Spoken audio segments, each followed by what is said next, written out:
suis arrivé avec mon premier album, c'est Casette Dora, à partir de l'histoire de mon grand-père, sur la déportation des résistants. Et je raconte en partie son histoire, et Dora, c'est le nom du camp d'où il est revenu, et donc c'est en 2010. C'est un bouquin qu'on retrouve maintenant uniquement en intégrale, mais voilà, il était sorti à l'origine en 2010-2012. Et donc, voilà, c'était mon premier album. Sinon, avant, j'avais dessiné la BD depuis tout gamin. Voilà. Aussi loin que je me souvienne, je dessine pour raconter des histoires. Je n'avais pas ce simple plaisir de dessiner. Ça, c'était vraiment pour raconter des histoires. C'est ce qui me passionne. Et donc, je dessine mes histoires. Enfin, pour l'instant, voilà, j'ai toujours fait ça. Après Dora, j'ai eu besoin c'était un truc assez lourd, donc j'ai eu besoin d'un truc a priori plus léger. Je suis parti sur l'univers du foot, sur ma passion pour le football, à essayer de comprendre un peu le football, la place du foot dans la société, voilà, avec un diptyque, là aussi, prolongation, toujours chez le même éditeur, Des Ronds dans l'eau. Voilà, c'est plus parler de la société par le prisme du foot. Et puis, donc là, mon nouvel album, donc un one-shot sur l'immigration portugaise, la grosse vague d'immigration portugaise en France des années 60, Maria et Salazar. Alors en effet, dans la forme narrative de mon récit, je me mets en scène et mon personnage enquête sur le sujet, donc il interroge cette Maria, femme de ménage, qui est en plus que ça, on le comprend assez vite à la lecture, qui est une amie très proche, qui était, comme disait ma petite sœur, qui était une deuxième maman. Et donc mon personnage l'interroge son mari, interroge des amis, erre dans les musées, dans les livres, et essaie de reconstituer un peu les pièces du puzzle comme ça sur ce sujet. Et en fait, mon personnage, en effet, évolue. Enfin, cette enquête dure un an, et sur cette année, on a l'impression de rien connaître au départ, et voilà, et plonge là-dedans. Mais c'est globalement très autobiographique. Après, pour des raisons, voilà, de narration et d'évolution des personnages, et j'ai exagéré quand même cette évolution. Mais globalement, c'est ça. Je connaissais. J'ai toujours entendu Maria raconter, quand j'étais gamin, elle nous racontait beaucoup son enfance, contrasté évidemment beaucoup avec la nôtre. Donc, j'avais beaucoup de ce genre de récit, mais sans la forme, voilà, c'est pas lié à la politique, etc. Et elle ne parlait pas de son arrivée en France, etc. C'était vraiment cette histoire-là. Et puis après, là pour le coup, comme je le raconte dans l'histoire, il y a des petites choses qui ont fait que j'ai voulu m'intéresser.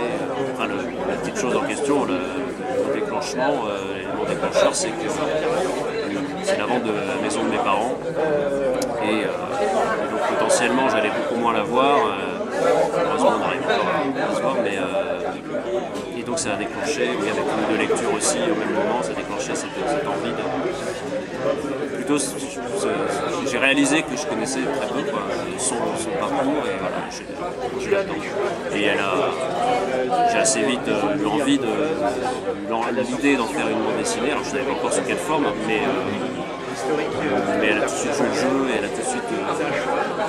voilà, c'était même un plaisir pour elle de plonger là-dedans, tout de suite amener toutes ces photos, etc. C'était super.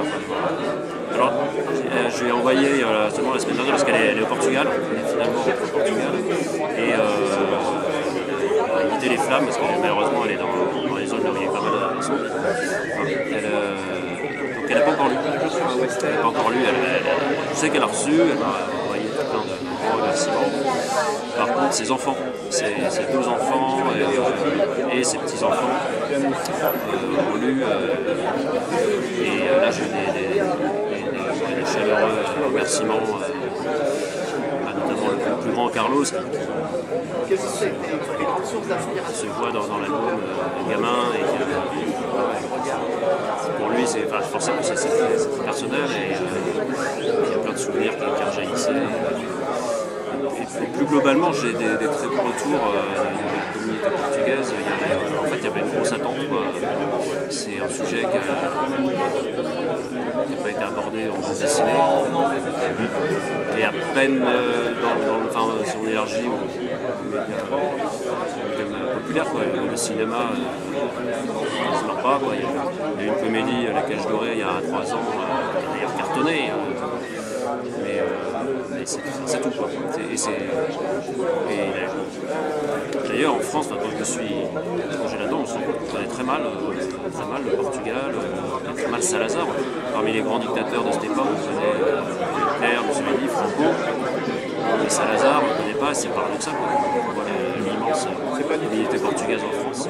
Oui, alors je ne dirais pas exactement quoi, c'est un peu trop tôt, mais c'est un bel exercice quand même pour moi. Je vais faire une biographie. Donc là, je termine une grosse phase de documentation avec un gros travail historique, aussi de recherche historique, tout ça. Donc voilà, donc là je me retrouve bientôt à pouvoir réfléchir à l'écriture, savoir comment remettre tout ça en ordre. Je me suis bien plu parce que là, en effet, j'ai changé de graphisme à chaque fois d'ailleurs, j'ai changé mes albums. Et là, j'ai changé d'outil, je suis allé au pinceau. Je voulais gagner en souplesse de toute façon et aussi en productivité. Et je me suis bien amusé, je me suis bien fait plaisir et je pense que je peux progresser. Il y a des chances que je reste avec le même type de graphisme que pour Maria et Salazar. Ça paraît bien collé avec le sujet. Il y aura peut-être des évolutions, mais globalement ça va être beaucoup changé. Ouais, Tarantino, alors pourquoi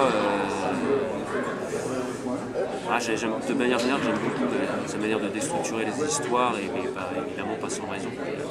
Et puis, il a un fonctionnement, c'est un passionné de toute façon. Essayer de comprendre, c'est toujours passionnant de discuter avec les passionnés, quelle que soit la passion. À l'opposé du Thierry Lhermitte qui va se moquer de pignon dans l'idée de con, moi je suis sûr que je pourrais rester des heures à l'écouter parler de ses statures d'allumettes.